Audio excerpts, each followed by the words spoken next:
Hi friends, Aamir Khan, Raj Kumar, Santoshi దర్శకత్వంలో నిర్మించిన బట్వారా 1947 cinema ఎలా ఉందో ఇప్పుడు చూద్దాం. అమీర్ ఖాన్, ఏఆర్ రెహమాన్, రాజ్ కుమార్, సంతోషి వీళ్ళ ముగ్గురు కాంబినేషన్లో ఒక సినిమా వస్తుందంటే అదిరిపోయే సినిమా ఉంటుంది అని అందరూ అనుకుంటారు. అందులోనూ సన్నీ డియోల్, ప్రీతి జింటా ఇద్దరు కలిసి నటిస్తున్నారంటే క్రేజ్ కూడా ఉంటుంది. ఈ సినిమా ఎలా ఉందో ఇప్పుడు చూద్దాం. మీరట్లో కలంకారీ వర్క్స్ చేసుకుంటూ బతుకుతున్న మీర్జా స్వతంత్రం వచ్చింది కదా అని ఆనందపడతాడు. అయితే ఆ ఆనందం ఎంతసేపు ఉండదు. హిందువులందరూ వచ్చి మీర్జా ఇల్లును తగలబెడతారు. చేసేదేమీ లేక లాహోర్ పయనం అవుతాడు కుటుంబంతో. లాహోర్లో కొన్ని నెలలు గడిపిన తర్వాత అతనికో పెద్ద రాజ్మహల్ లాంటిది ఇస్తారు. ఆ రాజ్మహల్లో ఆ మహల్ ఓనర్ ముసలావిడి పై రూమ్లో ఉంటూ కాలం గడుపుతూ ఉంటుంది.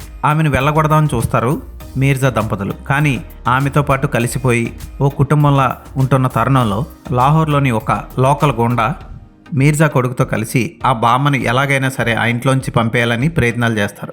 మీర్జా ఎలా ఆపాడు, చివరికి ఆవిడ్ని బయటికి గెంటేశారా లేదా, ఇవన్నీ తెలుసుకోవాలంటే సినిమా చూడాలి. ఓ చిన్న కవిత ఆధారంగా ఈ సినిమాని నిర్మించారని సినిమా స్టార్టింగ్లోనే టైటిల్స్లో పడతాయి. అమీర్ ఖాన్కి సినిమాలు తీసే దాంట్లో శ్రద్ధ పూర్తిగా పోయిందో ఏంటో.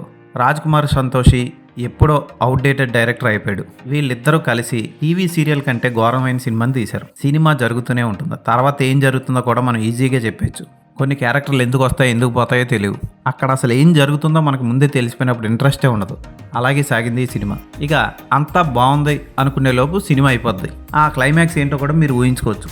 పెద్ద కొత్తదనం లేకుండా, సరైన ట్విస్ట్ లేకుండా, సరైన ఎమోషన్ లేకుండా ఈ సినిమాని తీయడం విశేషం. విచిత్రంగా టెక్నికల్ డిపార్ట్మెంట్స్కి సంబంధించిన సంతోష్ శివన్, ఏఆర్ రెహమాన్ ఇద్దరూ ఈ సినిమాకి వాళ్ళ కెరీర్లోనే అతి చెత్త అవుట్పుట్ ఇచ్చారని చెప్పచ్చు. ఒక్క పాట బాగోదు రెహమాన్ సంగీతంలో. అంటే క్లైమాక్స్లో ఓ సాంగ్ వస్తుంది, పర్వాలేదు అనిపిస్తుంది అంతే. కానీ ఇది రెహమాన్ స్థాయి కాదు.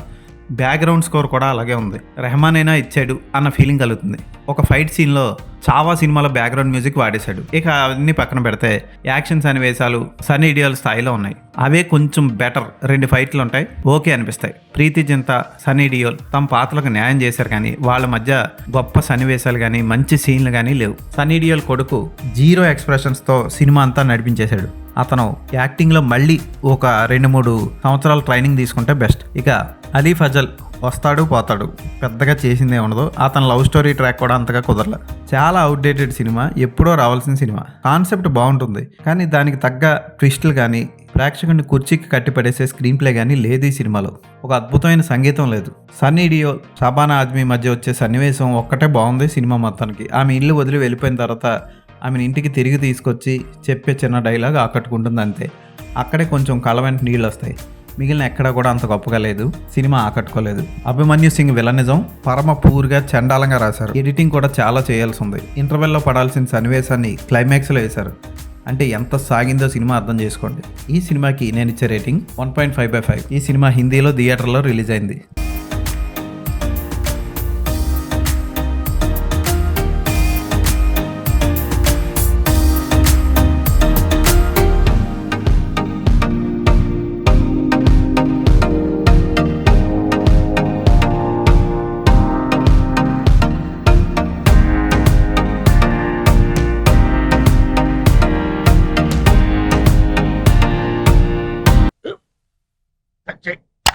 మన స్కూల్ బెంచ్ లాగా ఎంత గట్టిగా ఉందోరా.